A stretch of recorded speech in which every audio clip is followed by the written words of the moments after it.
आज घटना संपर्क में आमे आपणक सम्मुखर किसी तथ्य रखा पूर्वर मु केतोटी तथ्य आपणक सम्मुखर रखा चाहूँगी जे घटना है गत 6 तारिख दिन मुख्यमंत्री महोदय तांकर पटुआर धरी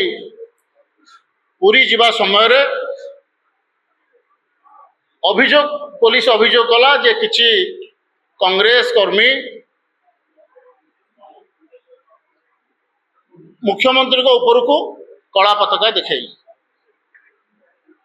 एटा हल अभियोग एवं जहा द्वारा कि मुख्यमंत्री मान सम्मान आंच आसला तांकर क्षमता को गोटे चैलेंज हला बड़ी अनुभव है तेणु पुलिस एटी मुख्यमंत्री को संतुष्ट करने को जाई पुरीर जड़े आगधाड़ीर नेता पूर्वतन पुरी सदर ब्लॉक कांग्रेस कमिटीर सभापति अविनाश मिश्र जड़े युव नेता एवं जड़े वरिष्ठ एडवोकेट रामचंद्र साहू को ना रे गिरफ एफआईआर कला एवं एफआईआर रजिस्ट्रेशन पर अविनाश मिश्र को गतकाली अन्यायमूलक भाव में गिरफ कर जेल को पठागला। यह तथ्य ए बाबद में गोटे आपण पाखे गोटे कथा रखा चाहिए जे माननीय मुख्यमंत्री बोध हुए सत्य को शुणा प्रस्तुत नहांती पुरी सहर पुरी की भल पाउथबा भक्त पर्यटक समस्त भावावेग को बुझापी प्रस्तुत नहांती तांकर बोध हुए आत्मगर्व अहंकार एते मात्रा रे बढ़ी जाइछि तांको पुरी सहर लोक पुरी जिला लोक कीट पोक माछी भली देखा जाउछन। आज ये असंतोष कौन पाई आज पुंजीवित असंतोष से सरकार विरुद्ध अच्छी मुख्यमंत्री विरुद्ध अच्छी यह स्पष्ट किंतु कारण कौन तार निराकरण करने मुख्यमंत्री केबे चाहिना कि मंत्री माने केबे चाहिना पुरी गस्त पुरी रहणी एक आमोददायक कार्यक्रम हो जाइए। 2 वर्ष तले कहते मंदिर को समस्त अबाध भाव में प्रवेश करेंगे महाप्रभु को दर्शन लाभ करेंगे और पुरीवासी मानी समान सुजोग मिल किंतु 2 वर्ष है पुरीर स्थानीय लोक मैंने पंचकोशी जहाँ को कह जाए पुरीर पंचकोशी एरिया से अंचल लोक मैंने पुरी मंदिर को जीवा एक दुसाध्य कार्य हो जाए प्रवेश कर पुरी लोक ये पंचकोशी अंचल लोक मैंने पुरी जिला लोक मैंने केवल मंदिर को दर्शन करने को जाते नहीं महाप्रभु को दर्शन सहित अनेक कार्य थाए बाहा पुआणी जन्मदिन 21 ठू आरंभ कर फूल चंदन तुलसी सब दबा नबार कार्यक्रम थाए अतिथि अभ्यागत निज परिवार महाप्रसाद अबाध आनी पारे से बंद ये एक पुंजीभूत असंतोष ए सरकार 2 वर्ष है शासन में 2टी रथयात्रा कर सुजोग पाई 2 वर्ष 2टा अघटन विराट अघटन प्रथम वर्ष बड़ ठाकुर महाप्रभु बलभद्र रथ चारमाला उपर खसी पड़े से तदंत कौन है कहीं जानले ना तदंत रिपोर्ट को चापिदेले। गत वर्ष आपण मैंने समस्ते जानती दला चकटारे 3 जन मृत्युवरण कले रथयात्रा दिन से विशेष आलोचना होना रथयात्रा दिन जो 10 लाख लोक बड़दाण्ड उपस्थित अच्छा आरएसएस एबीवीपी कर्मकर्ता माने पछाड़े आरएसएस एबीवीपी मारी से डर भय भी ना बड़दाण्ड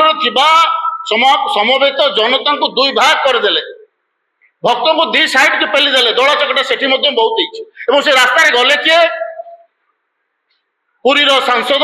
रास्ता करागला स्वतंत्र गोटे प्रशस्त क्षेत्र सृष्टि करागला से फोटो आम पाखे उपलब्धि अच्छी ए मंत्री मुख्यमंत्री एम वीवीआईपी से बाट करागला ये असंतोष रही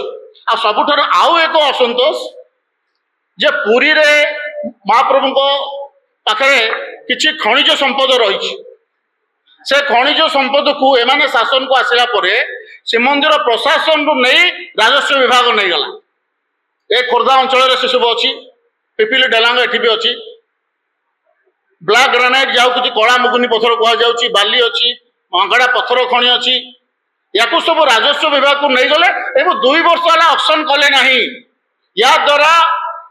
श्रीमंदिर महाप्रभुंर प्रशासन में प्राय 40 कोटी क्षति है किंतु ବାସ୍ତବରେ ସେ ଖଣି ଚାଲିଛି, ଖଣି ଲୁଟ୍ ହଉଛି। ଏ ବିଜେପି ଦଳର କୁଜି ନେତାଠୁ ଆରମ୍ଭ କରିକି ସମସ୍ତ ମନ୍ତ୍ରୀ ଏମଏଲଏ ମାନେ ମଧ୍ୟ ଆଦରେ କଳାବାଜାରରେ ସମ୍ପୃକ୍ତ ଅଛନ୍ତି। ଜବାବ ଦିଅନ୍ତୁ, ମହାପ୍ରଭୁଙ୍କ ଖଣି କାହିଁକି ନିଲାମ ହେଲା ନାହିଁ? ଯୋଉ 40 କୋଟି କ୍ଷତି ହେଲା କିଏ ଭରଣା କରିବ? ଇଏ ହେଲା ଆଉ ଗୋଟେ ଅସନ୍ତୋଷ। ଏପରି ଅନେକ ଅସନ୍ତୋଷ ରହିଛି। ମୁଖ୍ୟମନ୍ତ୍ରୀ ସତ ଶୁଣିବା ପାଇଁ ପ୍ରସ୍ତୁତ ନାହାନ୍ତି। ଜଣେ କଂଗ୍ରେସ ବା ଦି ଜଣ ଯଦି କିଛି କଂଗ୍ରେସ ଲୋକ ଗୋଟେ କଳା ପତାକା ଦେଖେଇବା ଆଇନଗତ ଅପରାଧ ନୁହେଁ? କଣ ପାଇଁ ତାଙ୍କ ବିରୁଦ୍ଧରେ ଯୋଉ ଦଫା ମାନ ଲଗାଗଲା ଭାରତୀୟ ନ୍ୟାୟ ସଂହିତାର, ଆପଣମାନେ ଜାଣନ୍ତି, ଆପଣମାନେ ସମସ୍ତେ ଜାଣନ୍ତି, ପୂର୍ବରୁ ଥିଲା 307 ଦଫା, ଏବେ ହେଇଯାଇଛି 109। ପନିଶମେଣ୍ଟ ଫର ଆଟେମ୍ପ୍ଟ ଟୁ ମର୍ଡର। ୟା ଦ୍ୱାରା କଳା ପତାକା ଦେଖେଇଦେଲେ କିପରି ଭାବରେ କାହାକୁ ମାରିବା ପାଇଁ ଚାହୁଁଥିଲେ ଏଇଟା ସ୍ପଷ୍ଟ ହେଲା ନାହିଁ। ଯିଏ ଏଫଆଇଆର ଦେଇଛନ୍ତି, ମୁଁ ତାଙ୍କ ଏଫଆଇଆର ପଢୁଥିଲି, ଯେ ସମ୍ପୂର୍ଣ୍ଣ କାରକେଡ ଇଆଡେ କହୁଛନ୍ତି ଯେ ମୁଖ୍ୟମନ୍ତ୍ରୀ Z+ କ୍ୟାଟାଗୋରୀ ଅନ୍ତର୍ଭୁକ୍ତ। ତା ଭିତରେ 2 ଜଣ ଯୁବକ କେମିତି ପଶିଗଲେ? ତାଙ୍କର Z+ କୁ କ୍ୱେଶ୍ଚିନ୍ ହବା କଥା, ତାଙ୍କର ଡିଜି ସସ୍ପେଣ୍ଡ ହବା କଥା।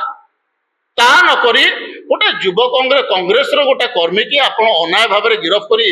ଆଟେମ୍ପ୍ଟ ମର୍ଡର, ତା ସହିତ ଆଉ 6ଟି ଦଫା, 7ଟି ଦଫାରେ ଆପଣ ତାଙ୍କୁ ଜେଲକୁ ଫରୱାର୍ଡ କଲେ। ଏବଂ ଆମ ପାଖରେ ନିର୍ଭରଯୋଗ୍ୟ ସୂତ୍ରରୁ ଖବର ଯେ ପୋଲିସ ଜାଣି ଶୁଣିକି କେସ୍ ଡାଏରୀ ଦାଖଲ କରିବ ନାହିଁ, ଯେପରି ଭାବରେ ସେ କଂଗ୍ରେସ ନେତା ଜଣକ ଜେଲରେ ସଢିବେ। या द्वारा आमको धमक, एक रकम धमक जे जी मुख्यमंत्री की विरोध करिवो, ए शासन को विरोध करिवो, ताको आमे जेल पठेबु, ए बेला हैरान करिवु। कांग्रेस दल दबिबार नहीं।